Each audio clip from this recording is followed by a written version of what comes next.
Students, मैं रजत, faculty government polytechnic Badaun. उम्मीद करता हूँ आप सभी लोग अपने घरों पर सुरक्षित होंगे,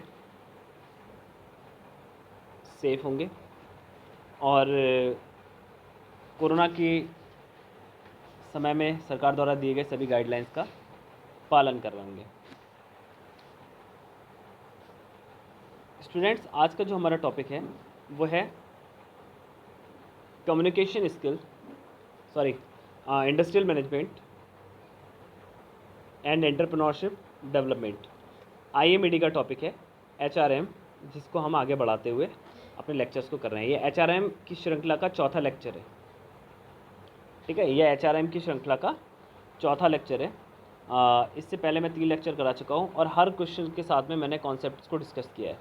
ठीक है, हर क्वेश्चन के साथ में मैंने कॉन्सेप्ट्स को डिस्कस किया है। तो प्लीज़ आप, अगर आपने वो लेक्चर्स नहीं देखे हैं तो पहले आप उन लेक्चर्स को देखिए, उसके बाद में आप इस लेक्चर पे आइए। ठीक है, इनसे प्रीवियस लेक्चर्स तीनों को देखिए, आपको कॉन्सेप्ट्स के बारे में पता चलेगा कि क्या ह्यूमन रिसोर्स मैनेजमेंट है, कैसे ये काम करता है और क्या क्या चीज़ें होती हैं। ठीक है, जिन लोगों ने वो लेक्चर देख लिए हैं, आज उनके लिए हम लोग नया लेक्चर शुरू कर रहे हैं। ठीक है, तो चलिए स्टार्ट करते हैं। क्वेश्चन है कि इन अ री इंजीनियरिंग प्रोग्राम, एक मिनट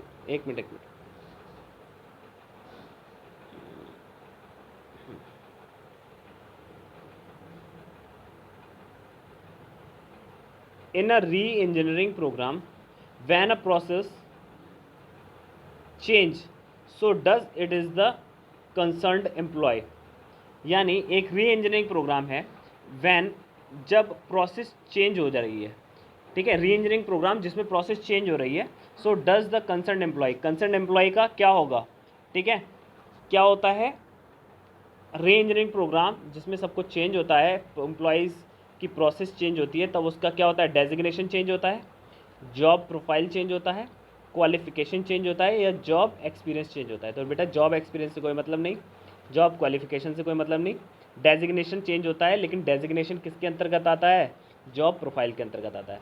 तो जब भी किसी भी आदमी का डेमोग्राफिकली या फिर किसी तरीके की ड्यूटीज़ में चेंज आता है, किसी तरीके के एक तरीके से मान लीजिए प्लेस में चेंज आता है। जैसे मान लीजिए कोई आदमी अभी क्लर्क, जूनियर क्लर्क की कुर्सी पे बैठा हुआ है, प्रमोशन हुआ, सीनियर क्लर्क बन गया, तब क्या होगा, उसकी जॉब प्रोफाइल में चेंज आ जाएगा, उसके बैठने की जगह में चेंज आ जाएगा, उसके ऑफिस में चेंज आ जाएगा। ओवरऑल क्या हो जाएगी, री इंजीनियरिंग हो जाएगी। क्या हो जाएगी, री इंजीनियरिंग हो जाएगी, पूरा का पूरा चेंज हो जाएगा। तो जब भी एम्प्लॉय के साथ में री इंजीनियरिंग सब कुछ चेंज होता है, ठीक है, तब क्या होता है, उसकी जॉब प्रोफाइल को चेंज माना जाता है। ठीक है, ज़रूरी नहीं कि डेजिग्नेशन चेंज हो, लेकिन जॉब प्रोफाइल ज़रूर चेंज हो जाती है। तो job profile will be your right answer. इसका एक और छोटा सा एग्जांपल हम देखते हैं कि मान लीजिए अभी आप किसी कंपनी में हैं और आप एक जूनियर इंजीनियर के पद पे हैं। तो जूनियर इंजीनियर के पद पे हैं तो आपका जॉब प्रोफाइल क्या है, जूनियर इंजीनियर है, 8 घंटे का जॉब करना है ना, मशीन को ऑपरेट करना है, मशीन में कुछ प्रॉब्लम आती है तो ऑपरेटर्स को गाइड करना है, that these kind of things. आप क्या हुआ, कुछ टाइम के बाद में आपका प्रमोशन हो गया, तब क्या हुआ, आपका सबसे पहले ऑफिस चेंज हुआ, वर्किंग आवर्स चेंज हुए, आप सीनियर इंजीनियर बन गए तो आपको रात में नहीं आना है, आपको जनरल शिफ्ट में आना है ना। उसके बाद में आपकी जिम्मेदारियां बदल गई, आपका ऑफिस बदल गया, आपका डीलिंग बदल गया। पहले आप चीफ इंजीनियर पहले आप जो है अपने सीनियर इंजीनियर को वो करते थे, रिपोर्ट करते थे, अब आप क्या करते हैं, चीफ इंजीनियर को रिपोर्ट करते हैं। तो ऑल ओवर चेंजेस आपकी जॉब में आ गए, इसीलिए बोलते हैं इंजीनियरिंग प्रोग्राम। ठीक है, जब आपका क्या होता है, ओवरऑल चेंज होता है, तब हम क्या बोलते हैं, आपका क्या चेंज हुआ बेटा, जॉब प्रोफाइल चेंज हुआ। ठीक है, कई बार क्या होता है, आप देखिए कोई आपसे, कई बार क्या होता है जब HR से रिलेटेड आदमी होता है तो आपसे क्या पूछता है, आप वहाँ क्या करते हैं, आपका जॉब प्रोफाइल क्या है, यानी आप उसमें क्या काम करते हैं, that is the job profile. तो ये रहा जॉब प्रोफाइल आपका सही आंसर है। चलिए नेक्स्ट देखते हैं। अगला है यूनियन लीडर्स। अब यहाँ पे नेता की बात आ गई बेटा। ठीक है, union leaders at the different level and at the federations are elected on. जो भी नेता होते हैं, देखिए आप एक बात याद रखिए कि जहाँ भी ह्यूमन रिसोर्स मैनेजमेंट की बात आती है, वहाँ पर आप केवल कंपनी को नहीं समझिए। अब मान लीजिए सरकार है, सरकार इतने सारे लोगों को कोरोना के टाइम में अनाज दे रही है, मेडिकल फैसिलिटी प्रोवाइड करा रही है, वैक्सीन लगा रही है, तो ये आदमियों का प्रबंधन ही तो है। यानी सबसे बड़ा ह्यूमन रिसोर्स मैनेजमेंट कौन कर रहा है? सरकार कर रही है। सरकार के आईएएस ऑफिसर्स या सरकारी ऑफिसर्स कर रहे हैं। प्राइवेट कंपनियां भी करती हैं, प्राइवेट कंपनियां केवल अपने एम्प्लॉयज़ का करती हैं, लेकिन यहाँ पर क्या हो रहा है? यहाँ तो पूरे के पूरे देश का ह्यूमन रिसोर्स मैनेजमेंट हो रहा है। तो पॉलिटिकली भी ह्यूमन रिसोर्स मैनेजमेंट काम करता है। तो कह रहे हैं कि यूनियन लीडर मतलब देश के नेता एट द डिफरेंट लेवल पे क्या करते हैं? At federations are elected on, नेताओं का चुनाव कैसे होता है?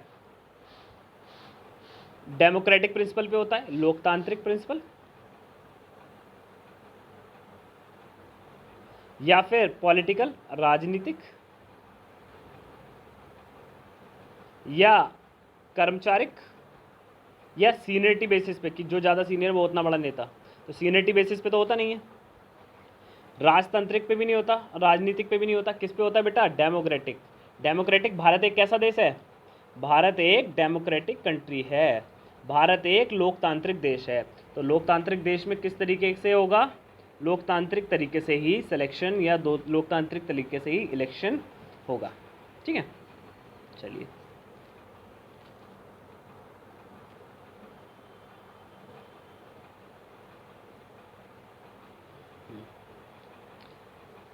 फिर एकदम से क्वेश्चन मार्क दे दिया। Is the simple act of comparison and learning for organisational improvement. एक सिंपल एक्ट है जिसमें हम क्या करते हैं? कंपैरिजन करते हैं एंड लर्निंग करते हैं। तो कंपैरिजन करेंगे या लर्निंग करेंगे फॉर एन ऑर्गेनाइजेशनल इम्प्रूवमेंट। तो ऑर्गेनाइजेशनल इम्प्रूवमेंट के लिए हम लोग क्या करते हैं? फीडबैक करते हैं, अभी मैंने बताया, लेकिन इसके लिए एक स्पेसिफिक शब्द है। रैंकिंग करते हैं, रैंकिंग नहीं करते। जॉब इवैल्यूएशन करते हैं, नहीं करते। जॉब इवैल्यूएशन कौन करता है? एम्प्लॉय करते हैं, एम्प्लॉयर नहीं करते। रैंकिंग ये भी नहीं होगा। फीडबैक, हाँ फीडबैक होता है, लेकिन फीडबैक किसके अंतर्गत आता है? Bench marking. ठीक है, किसके अंतर्गत आता है? Bench marking. तो बेंच मार्किंग एक इस प्रकार का प्रोसेस है, एक इस प्रकार का एक्ट है जिसमें हम कंपैरिजन करते हैं and learning of the organisation improvement करते हैं। यानी बेंच मार्किंग एक ऐसा प्रोसेस है जिसमें हम दूसरे लोगों से कंपेयर करते हैं, ठीक है, और कंपेयर करने के बाद में अपनी कंपनी में हम क्या इंप्रूवमेंट कर सकते हैं, इन सारी चीज़ों का डिसीजन लेते हैं। कौन सी प्रोसेस में? बेंच मार्किंग प्रोसेस में। ठीक है, चलिए bench marking will be your right answer. चलिए नेक्स्ट देखते हैं। Question mark can be defined as a written record of duties, responsibilities and conditions of job. ये वही क्वेश्चन है जो इससे पिछले वाले लेक्चर में मैंने कराया है।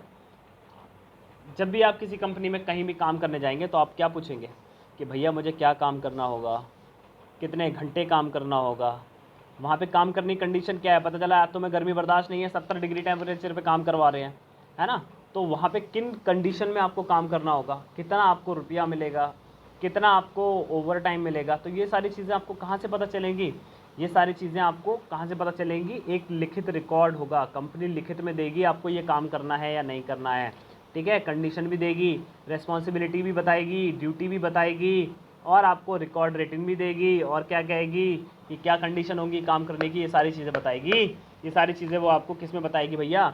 जॉब डिस्क्रिप्शन में बताएगी, जॉब स्पेसिफिकेशन में बताएगी, जॉब प्रोफाइल में बताएगी। तो बेटा जॉब प्रोफाइल नहीं होती, जॉब डिस्क्रिप्शन होती है।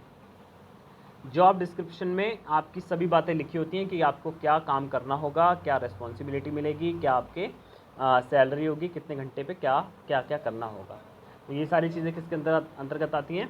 जॉब डिस्क्रिप्शन के अंतर्गत आती हैं। चलिए नेक्स्ट देखते हैं। Under the training and development programme, पहले यही समझते चलो। ट्रेनिंग एंड डेवलपमेंट प्रोग्राम कौन सा डिपार्टमेंट कराता है? HRM कराता है, ह्यूमन रिसोर्स मैनेजमेंट डिपार्टमेंट कराता है। ट्रेनिंग और एम्प्लॉयमेंट की ज़रूरत क्यों पड़ती है भैया? ट्रेनिंग डेवलपमेंट की क्यों ज़रूरत पड़ती है? क्यों? क्योंकि अगर नया कर्मचारी आया तो उसको ट्रेनिंग देनी है। इसके अलावा कुछ बदलाव हो रहा है हमारी प्रोसीजर में, कुछ कार्य करने के तरीक़ों में बदलाव हो रहा है, कुछ डेवलपमेंट हो रहा है, तो उसके बारे में भी पुराने एम्प्लॉय को हमें ट्रेनिंग देनी पड़ती है। तो both are things is the part of training and development. Okay, तो दोनों पुराने और नए कर्मचारी दोनों को ट्रेनिंग देना ही ट्रेनिंग एंड डेवलपमेंट प्रोग्राम का एक पार्ट होता है, ठीक है। It is a part from the prepared in training and development plan is plan the form is to be prepared in. किस फॉर्म में प्रिपेयर किया जाता है, ये किस फॉर्म में प्रिपेयर किया जाता है, तो याद रखना डुप्लीकेट फॉर्म में प्रिपेयर किया जाता है, ठीक है। चलिए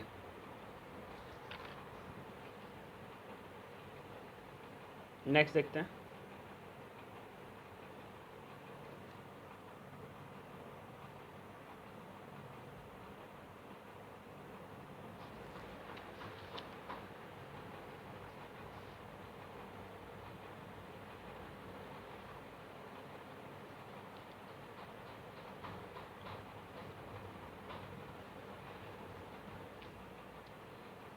The process of analyzing jobs from which job description and developed are called।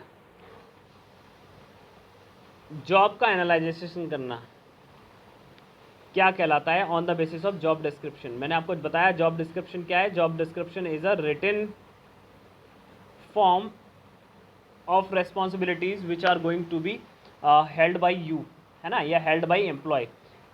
क्या है, लिखित में, एक तरीके से लिखित में जॉब डिस्क्रिप्शन एक तरीके से ये कहें कि लिखित डॉक्यूमेंट है जिसमें आपकी जॉब के बारे में लिखा होता है कि what kind of work you have to do in the job and how many hours will be done by you.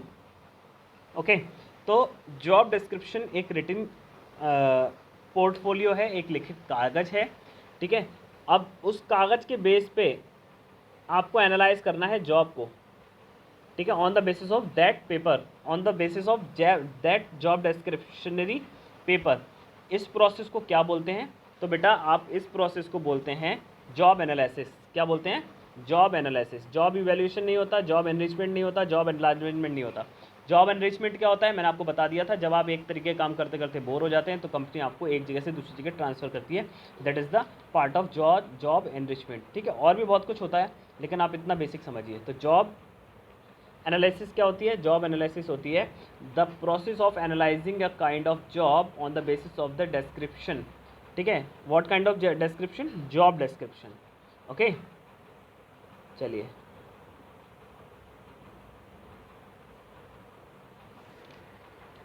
a 360 degree feedback enhance the quality of 360 degree feedback enhance the quality of कौन सा decision, 360 degree feedback आपके कौन से decision को बढ़ावा देती है, तो 360 जो फीडबैक है वो आपके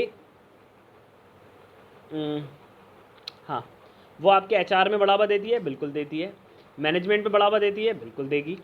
एचआरडी ह्यूमन रिसोर्स डेवलपमेंट में बढ़ावा देगी, यानी इन तीनों में ही बढ़ावा देगी बेटा, ठीक है। किस में देगी, इन तीनों में ही आपको बढ़ावा देने वाली है। तो आपका राइट आंसर क्या हो जाएगा, ऑल ऑफ दी अबव, ठीक है। All of the above will be your right answer. Okay, चलिए देख लेते हैं एक बार। Yes, all of the above will be your right answer. Next देखते हैं, the grid seminars stress is laced on, ठीक है। जो ग्रिड सेमिनार हैं वो किस चीज़ पे बेस्ड होते हैं, तो ग्रिड सेमिनार बेटा आपके होते हैं टीचिंग पे बेस्ड। किस पे बेस्ड होते हैं, टीचिंग पे बेस्ड। सेमिनार्स क्या होते हैं, सेमिनार्स होते हैं किसी तरीके का, आपको अगर किसी तरीके की एजुकेट करना है, किसी तरीके की एजुकेशन देनी है, या यूँ कहें कि किसी तरीके की नॉलेज गेन करानी है किसी पर्टिकुलर बदलते सिस्टम के बारे में, या किसी नई इंटीग्रेटेड चीज़ के बारे में, या आपके पुराने जॉब के बारे में, इन सब चीज़ों के बारे में, तो that is the grid seminar. और ग्रिड सेमिनार किस पे बेस्ड होते हैं बेटा, टीचिंग पे बेस्ड होते हैं। आपको टीचिंग कराई, आपको पढ़ाया जा रहा होता है, आपको बताया जा रहा होता है, तो that is totally based on the teaching method. Okay, चलिए देखते हैं। Yes, teaching is a right answer.